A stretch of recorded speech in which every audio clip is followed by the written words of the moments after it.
lehenengo puntuarekin,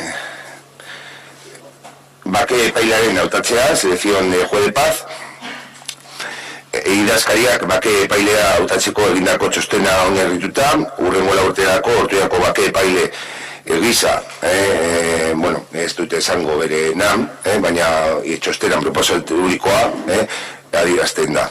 En base al informe elaborado por el señor secretario, para la elección del juez de paz, se propone nombrar a la persona cuyo DNI no voy a decir, pero que aparece en los informes, como juez de paz para Ortuella durante los próximos 4 años.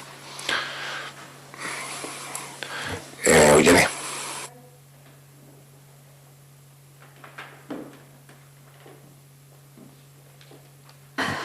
Egunon guztioi, bere garaian proposatu genuen bakepaile lan egiteko euskaraz jakitea ezinbestekoa baldintza izatea, eta ez aukera puntugarri bat, azkenean izan zen bezala. Badakigu lanpostu horrek ezaugarri bereziak dituela, baina da ere, uste dugu erakundetatik eredugarri jokatu behar dela guztion hizkuntza eskubideak bermatzeko. Beti ere, kontuan hartuta herri honetan 2 hizkuntza ofizial daudela. Gure ustez, euskaldunen zein erdaldunen eskubideak bermatzeko ezinbestekoa da eskaintzen den edozein lanpostu eskabide hori betetzen dela ziurtatu behar izatea. Horregatik guztiagatik ezin gara ados egon. Decía que en su día propusimos que saber euskera para desarrollar el trabajo de juez de paz fuera un requisito imprescindible y no una opción puntuable como terminó siendo. Sabemos que es un puesto con unas características especiales, pero aún así creemos que es desde las instituciones donde se tiene que actuar de forma ejemplar para asegurar los derechos lingüísticos de todos, siempre teniendo en cuenta que en este país hay 2 lenguas oficiales.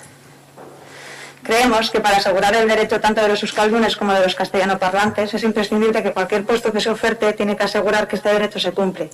Y es, a nuestro entender, desde las instituciones donde tenemos que dar ejemplo. Por eso no podemos estar de acuerdo, pero tampoco vamos a votar en contra. Eskerrik asko. Eskerrik asko, Irene, Ernesto.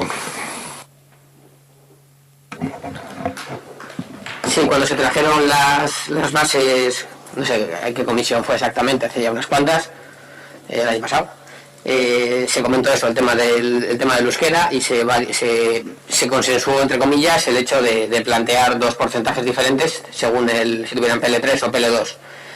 Entonces, bueno, tampoco tiene mucha más trascendencia. La realidad, vista la gente que se ha presentado a la convocatoria, es que los 2 que han llegado aquí han acreditado el máximo nivel, un PL3, y al final ha sido la experiencia y la formación la que han decantado la balanza, ¿no? Entonces, bueno, como es un tema que se consensuó, nosotros vamos a votar a favor. Eskerrik asko, se os gehiago, bake epailaren hautatzearen alde, abstentzioa, onartuta geratzen da,